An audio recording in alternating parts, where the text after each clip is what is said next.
దేవుని నామమునకు మహిమ కలుగునుగాక. అనుదిన పరిశుద్ధ గ్రంథ పఠనం. డిసెంబర్ 30. ప్రార్థన. దయగల తండ్రి, కృపగల దేవ, పరిశుద్ధుడానికి వందనాలు, స్తోత్రాలు. గడిచిన దినములని కృపలో జ్ఞాపకం చేసుకుని మరి ఒక నూతన దినం మా జీవితంలో ప్రవేశపెట్టారు. మీకు వందనాలు. ఈ దినం వాక్యం చదువుతుండగా నీ ఆత్మతో నింపి నడిపించండి. వినిన వాక్యం మా హృదయాలు ఫలింపచేసి వాక్యానుసారంగా జీవించటకు నీ కృపను దయచేయమని యేసుక్రీస్తు అతి పరిశుద్ధ నామంలో అడిగి వేడుకొనిచున్నాం మా పరమ తండ్రి. ఆమెన్. ప్రకటన గ్రంథం 19-20 అధ్యాయములు. 19వ అధ్యాయము. అటు తరువాత బహుజనుల శబ్దము వంటి గొప్ప స్వరము పరలోకమందు ఇలాగు చెప్పగా వింటిని, ప్రభువును స్తుతించుడి. రక్షణ, మహిమ, ప్రభావములు మన దేవునికే చెల్లును. ఆయన తీర్పులు సత్యములను న్యాయములునై ఉన్నవి. తన వ్యభిచారముతో భూలోకమును చెరిపిన గొప్ప వేశ్యకు ఆయన తీర్పు తీర్చి తన దాసుల రక్తమును బట్టి దానికి ప్రతిదండన చేసెను. మరి రెండవసారి వారు ప్రభువును స్తుతించుడి అనిరి. ఆ పట్టణపు పొగ యుగయుగములు పైకి లేచుచున్నది. అప్పుడు ఆ 24 పెద్దలను 4 జీవులను సాగిలపడి ఆమేన్, ప్రభువుని స్తుతించుడి అని చెప్పుచు సింహాసనాసీనుడగు దేవునికి నమస్కారము చేసిరి. మరియు మన దేవుని దాసులారా, ఆయనకు భయపడు వారలారా, కొద్దివారేమి గొప్పవారేమి, మీరందరూ ఆయనను స్తుతించుడి అని చెప్పుచున్న ఒక స్వరము సింహాసనమునొద్ద నుండి వచ్చెను. అప్పుడు గొప్ప జనసమూహము శబ్దమును, విస్తారమైన జలముల శబ్దమును, బలమైన ఉరుముల శబ్దమును పోలిన ఒక స్వరము, సర్వాధికారియు ప్రభువునగు మన దేవుడు ఏలుచున్నాడు, ఆయనను స్తుతించుడి. గొర్రెపిల్ల వివాహోత్సవ సమయము వచ్చినది. ఆయన భార్య తన్ను తాను సిద్ధపరచుకొని ఉన్నది కనుక మనము సంతోషపడి ఉత్సహించి ఆయనను మహిమపరచదమని చెప్పగా వింటిని. మరియు ఆమె ధరించుకొనుటకు ప్రకాశములను నిర్మలములునైన సన్నపు నారబట్టలు ఆమెకి ఇయ్యబడెను. అవి పరిశుద్ధుల నీతి క్రియలు. మరియు అతడు నాతో ఇలాగు చెప్పెను, గొర్రెపిల్ల పెండ్లి విందుకు పిలువబడిన వారు ధన్యులని వ్రాయుము. మరియు ఈ మాటలు దేవుని యథార్థమైన మాటలని నాతో చెప్పెను. అందుకు నేను అతనికి నమస్కారము చేయుటకే అతని పాదములు ఎదుట సాగిలపడగా అతడు, వద్దు సుమి, నేను నీతోనూ యేసును గూర్చిన సాక్ష్యము చెప్పు నీ సహోదరులతోనూ సహదాసుడను. దేవునికే నమస్కారము చేయుము. యేసును గూర్చిన సాక్ష్యము ప్రవచన సారమని నాతో చెప్పెను. మరియు పరలోకము తెరవబడి ఉండుట చూచితిని. అప్పుడు ఇదిగో తెల్లని గుర్రం ఒకటి కనబడెను. దాని మీద కూర్చుండి ఉన్నవాడు నమ్మకమైన వాడును సత్యవంతుడును అను నామము గలవాడు. ఆయన నీతిని బట్టి విమర్శ చేయుచు యుద్ధము జరిగించుచున్నాడు. ఆయన నేత్రములు అగ్నిజ్వాల వంటివి. ఆయన శిరస్సు మీద అనేక కిరీటములుండెను. వ్రాయబడిన ఒక నామము ఆయనకు కలదు. అది ఆయనకే గాని మరి ఎవనికిని తెలియదు. రక్తములో ముంచబడిన వస్త్రము ఆయన ధరించుకొని ఉండెను. మరియు దేవుని వాక్యమను నామము ఆయనకు పెట్టబడి ఉన్నది. పరలోకమందున్న సేనలు శుభ్రమైన తెల్లని నారబట్టలు ధరించుకుని తెల్లని గుర్రములెక్కి ఆయనను వెంబడించుచుండిరి.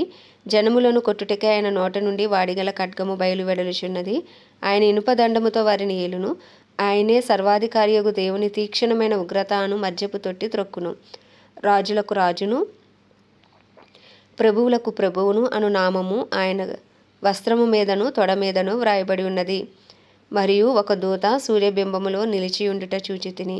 అతడు గొప్ప శబ్దముతో ఆర్భటించి, రండి, రాజుల మాంసమును, సహస్రాధిపతుల మాంసమును, బలిష్ఠుల మాంసమును, గుర్రముల మాంసమును, వాటి మీద కూర్చుండు వారి మాంసమును, స్వతంత్రులదేమి దాసులదేమి కొద్దివారిదేమి గొప్పవారిదేమి అందరి యొక్క మాంసమును తినుటకే దేవుని గొప్ప విందుకు కూడిరండని ఆకాశ మధ్యమందు ఎగురుచున్న సమస్త పక్షులను పిలిచెను.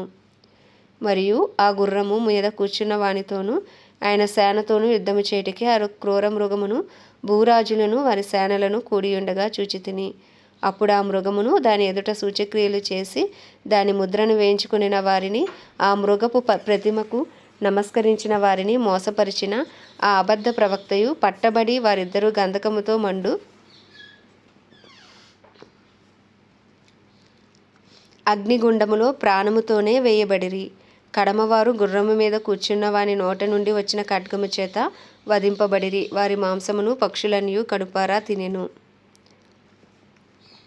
20వ అధ్యాయము. మరియు పెద్ద సంఖ్యలను చేతపట్టుకుని అగాధము యొక్క తాళపు చెవి గల ఒక దేవదూత పరలోకము నుండి దిగివచ్చుట చూచితిని. అతడు ఆది సర్పమును అనగా అపవాదియు సాతానును అను ఆ ఘట సర్పమును పట్టుకొని 1000 సంవత్సరములు వానిని బంధించి అగాధములో పడవేసి ఆ 1000 సంవత్సరములు గడిచే వరకు ఇక జనములను మోసపరచకుండానట్లు అగాధమును మూసి దానికి ముద్ర వేసెను. అటు పిమ్మట వాడు కొంచెము కాలం విడిచిపెట్టబడవలెను. అంతటి సింహాసనములను చూచితిని, వాటి మీద ఆసీనులై ఉండి వారికి విమర్శ చేయుటకు అధికారం ఇయ్యబడెను. మరియు క్రూర మృగమునకైనను దాని ప్రతిమకైనను నమస్కారము చేయక తమ నొసళ్ళ యందు గాని చేతుల యందు గాని దాని ముద్ర వేయించు కొనని వారిని యేసు విషయమై తామిచ్చిన సాక్ష్యము నిమిత్తము దేవుని వాక్యము నిమిత్తము శిరచ్ఛేదనము చేయబడిన వారి ఆత్మలను చూచి తిని, వారు బ్రతికిన వారే 1000 సంవత్సరములు క్రీస్తుతో కూడా రాజ్యము చేసిరి. ఆ 1000 సంవత్సరములు గడిచే వరకు కడమ బ్రతకలేదు. ఇదియే మొదటి పునరుద్ధానము. ఈ మొదటి పునరుద్ధానములో పాలుగలవారు ధన్యులను పరిశుద్ధులనై ఉందురు. ఇట్టి వారి మీద రెండవ మరణమునకు అధికారము లేదు. వీరు దేవునికిని క్రీస్తుకును యాజకులై క్రీస్తుతో కూడా 1000 సంవత్సరములు రాజ్యము చేయుదురు. 1000 సంవత్సరములు గడిచిన తరువాత సాతాను తానున్న చెరలో నుండి విడిపింపబడును. భూమి నలుదిశల అందుండు జనములను లెక్కకు సముద్రపు ఇసుక వలె ఉన్న గోగు మాగోగు అను వారిని మోసపరిచి వారిని యుద్ధమునకు పోగు చేయుటకే వాడు బయలుదేరును. వారు భూమి అందంతటా వ్యాపించి పరిశుద్ధుల శిబిరమును ప్రియమైన పట్టణమును ముట్టడివేయగా పరలోకములో నుండి అగ్ని దిగివచ్చి వారిని దహించెను. వారిని మోసపరిచిన అపవాది అగ్ని గంధకములు గల గుండములో పడవేయబడెను. అచటా క్రూర మృగమును అబద్ధ ప్రవక్తయు ఉన్నారు. వారు యుగయుగములు రాత్రింపగలు బాధింపబడుదురు. మరియు ధవళమైన మహాసింహాసనమును దాని యందు ఆసీనుడై ఉన్న ఒకనిని చూచితిని. భూమి ఆకాశములు ఆయన సముఖము నుండి పారిపోయెను. వాటికి నిలువ చోటు కనబడకపోయెను. మరియు గొప్పవారేమి కొద్దివారేమి మృతులైన వారందరూ ఆ సింహాసనం ఎదుట నిలవబడి ఉండుట చూచితిని. అప్పుడు గ్రంథములు విప్పబడెను. మరియు జీవగ్రంథమును వేరొక గ్రంథము విప్పబడెను. ఆ గ్రంథముల యందు వ్రాయబడి ఉన్న వాటిని బట్టి తమ క్రియల చొప్పున మృతులు తీర్పు పొందిరి. సముద్రము తనలో ఉన్న మృతులను అప్పగించెను. మరణమును పాతాళ లోకమును వాటి వశమునున్న మృతులను అప్పగించెను. వారిలో ప్రతివాడు తన క్రియల చొప్పున తీర్పు పొందెను.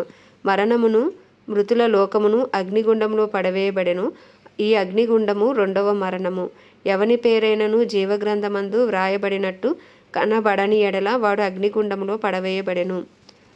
ఆమేన్. దేవుడి పరిశుద్ధ వాక్యము మన వినికిడిలో దీవించునుగాక. ప్రార్థన.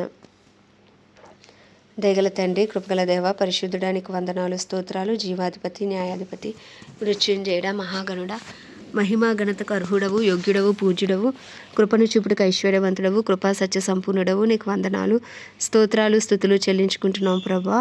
అయ్యా తండ్రి, సంవత్సరం అంతా నీ కృపలో జ్ఞాపకం చేసుకుని చివరి 2 దినములకు మేము వచ్చి ఉన్నాం ప్రభా. నీ కృప కలుగును గాక.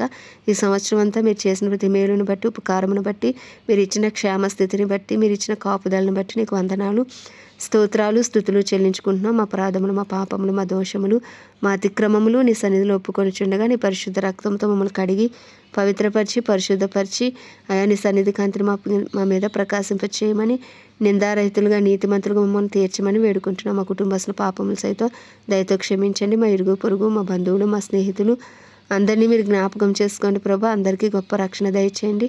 ఏ ఒక్క ఆత్మ నాయన నశించిపోవటానికి వీల్లేదు ప్రభా. ఎవరి పేరైనను జీవగ్రంథంలో లేకపోతే వారు అగ్నిగుండంలో పడవేయబడెను అని రాసి ఉన్న ప్రకారం ప్రభా.